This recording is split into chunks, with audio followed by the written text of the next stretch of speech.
नमस्कार, स्वागत है आप सभी का सुजस सारांश की इस क्लास में। मैं हूं आपके साथ विपिन कुमार शर्मा और इस क्लास में हम पढ़ते हैं राजस्थान का करंट अफेयर्स, जिसका आधार होता है राजस्थान सरकार की सुजस पत्रिका।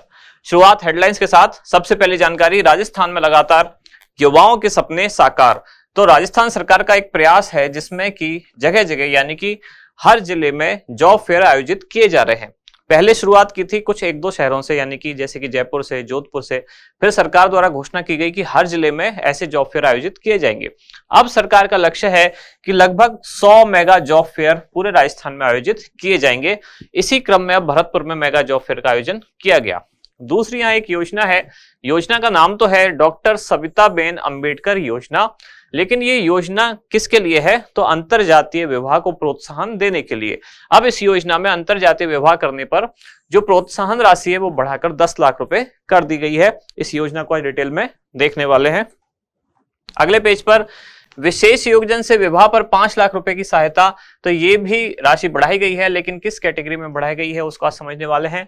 सचिवालय सेवा में 250 नए पद जोड़े जाएंगे और शहीदों की याद में शांति मार्च निकाला गया। आप सभी जानते हैं 23 मार्च का दिन था जिस दिन भगत सिंह, राजगुरु और सुखदेव देश की आजादी के लिए फांसी के फंदे पर झूल गए, तो उनकी याद में शांति मार्च निकाला गया।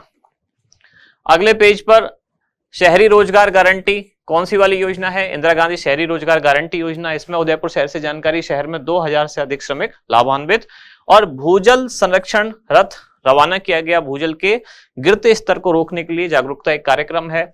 मार्च के 22 दिनों में 2 लाख जल कनेक्शन। अभी कुछ दिन पहले भी हमने पढ़ा था कि नल से जल कनेक्शन देने में राजस्थान अब तीसरे स्थान पर है। ये योजना कौन सी है? केंद्र सरकार की योजना है जिसका नाम है जल जीवन मिशन या हर घर जल योजना, जिसका उद्देश्य है 2024 तक हर घर तक नल से जल का कनेक्शन पहुंचाना।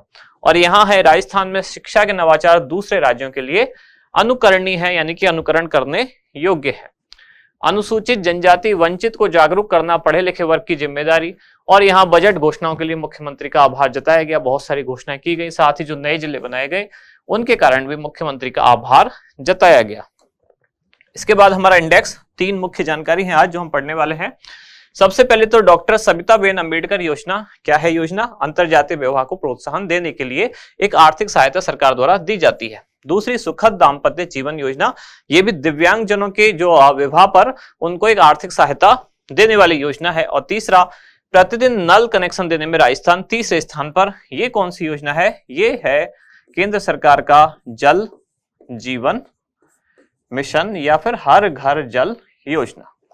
तो इन तीनों को आज पढ़ने वाले हैं। शुरुआत सबसे पहले डॉक्टर सविताबेन अंबेडकर योजना। पहली बात तो आपको यही पता होना चाहिए कि यह योजना किस चीज से संबंधित है। तो ये योजना अंतरजातीय विवाह से संबंधित है, यानी कि अंतरजातीय विवाह करने पर सरकार द्वारा प्रोत्साहन राशि दी जाती है। अब पहले कितनी दी जाती थी? पहले थी 5 लाख रुपए, अब उसको बढ़ाकर कर दिया गया है 10 लाख रुपए। कौन से विभाग द्वारा संचालित है? तो राजस्थान सरकार के सामाजिक न्याय एवं अधिकारिता विभाग द्वारा योजना संचालित है। शुरुआत की गई थी योजना की बहुत पहले 27 नवंबर 2006 को। उद्देश्य क्या है? सवर्ण, हिंदू तथा अनुसूचित जाति के बीच अंतरजातीय विवाह को प्रोत्साहन देना। आप में से कईयों के दिमाग में ये स्कीम चल रही होगी कि यहां से 10 लाख रुपए का जुगाड़ हो सकता है, पर वो ऐसे नहीं होता है। उसके लिए कंडीशन क्या है कि दोनों में से एक, कोई एससी कैटेगरी से होना चाहिए और दूसरा जनरल कैटेगरी से होना चाहिए। चाहे तो लड़की या लड़का, यानी कि युवक या युवती, दोनों में से एक का एससी कैटेगरी और एक का जनरल कैटेगरी से होना अनिवार्य है। तभी इस कैटेगरी के लिए आप पात्र हो सकते हैं। और यही एकमात्र कंडीशन नहीं है, और भी इसमें कई सारी कंडीशन है जो आज हम देखने वाले हैं। तो अगर आपके दिमाग में लग रहा हो ये एक अमीरों वाली स्कीम आपके हाथ लग गई है, तो अभी पूरी तरह नहीं लगी है। इसको समझने वाले हैं क्या क्या है इसमें और क्लॉज। जैसे कि पात्रता क्या है? अनुसूचित जाति वर्ग का युवक या युवती, और दूसरा सवर्ण हिंदू युवक अथवा युवती से विवाह किया हो। ये तो सिंपल सी बात हो गई, यानी कि एक की कैटेगरी होगी जनरल और दूसरे की कैटेगरी होगी एससी। अब इनमें से कोई भी हो सकता है, जनरल का हो सकता है लड़का हो या जनरल की हो सकती है लड़की, और ऐसे ही उस तरफ। दोनों राजस्थान के मूल निवासी होने अनिवार्य है और दोनों की आयु जिस दिन वो शादी कर रहे हैं या जिनकी जो विवाह की दिनांक है उस दिन 35 वर्ष से अधिक नहीं होनी चाहिए। इसके अलावा इनकी दोनों की मिला के एक आय की लिमिट भी रखी गई है। वर्तमान में 2.5 लाख रुपया, उससे ज्यादा नहीं कमाने वाले होने चाहिए। तभी इनको इस राशि का लाभ मिलता है। उसके बाद भी आगे कुछ कंडीशन है, जैसे कि जो 10 लाख रुपए हैं, ऐसा नहीं कि शादी करते ही तुरंत आपको पकड़ा दिए जाएंगे। वो 10 लाख रुपए में से 5 लाख रुपए अगले 8 साल के लिए एफडी के रूप में, यानी कि फिक्स डिपॉजिट के रूप में बैंक अकाउंट में रखे जाएंगे। 10 में से 5 दिए जाएंगे और वो 5 भी एफडी करा के रखे जाएंगे, आपके हाथ में कैश नहीं दिया जाएगा। और जो शेष 5 लाख हैं उनका एक जॉइंट अकाउंट बनाया जाएगा वर वधु दोनों के नाम से। तो अब आपको शायद इसके डिटेल जो प्रोविजंस है वो समझ में आए। उद्देश्य क्या है, सरकार ने इतने क्लॉज क्यों लगाए हैं?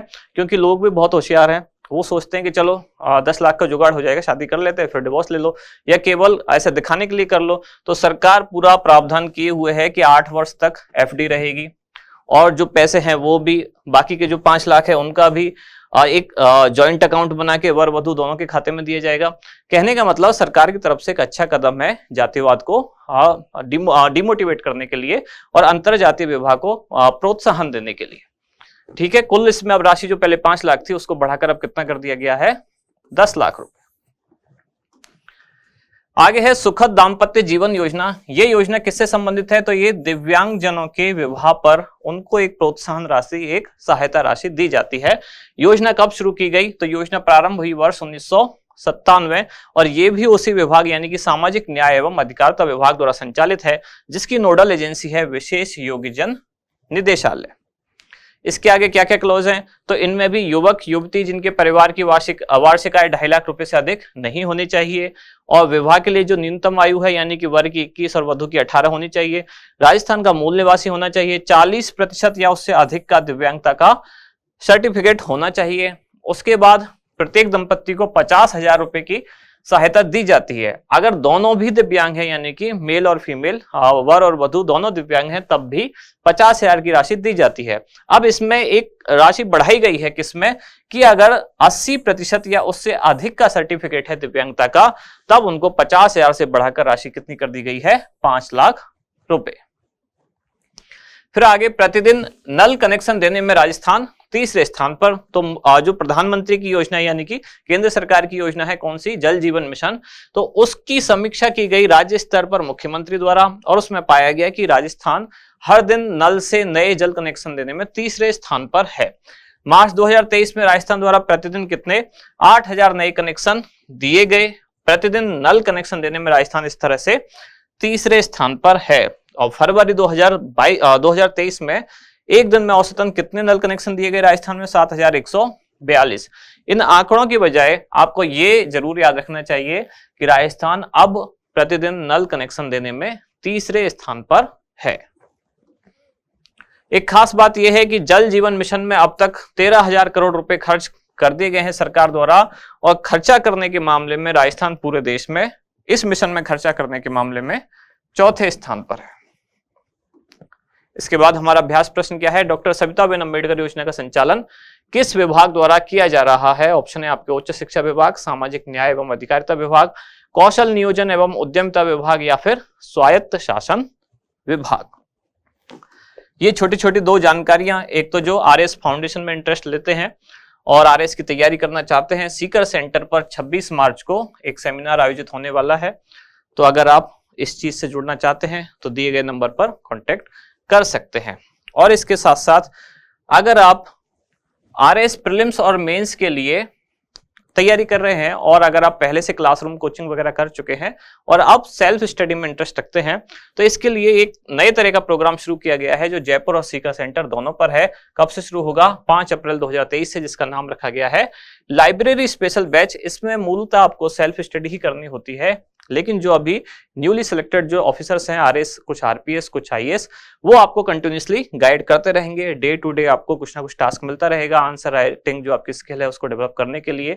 साथ ही जो ऐसे कुछ खास टॉपिक हैं जो केवल मेन एग्जाम में ही है, उनकी टास्क बुकलेट वगैरह आपको अवेलेबल कराई जाती है। इसका उद्देश्य यह है कि आप सेल्फ स्टडी पर फोकस करें और साथ ही जो न्यूली सिलेक्टेड ऑफिसर्स हैं उनके लगातार कॉन्टेक्ट में रहें, ताकि आपकी जो तैयारी है एकदम सही दिशा में जा सके। तो यहां समाप्त होती है आज की क्लास। अब मिलते हैं कल अगली न्यूज के साथ अगली क्लास में। धन्यवाद।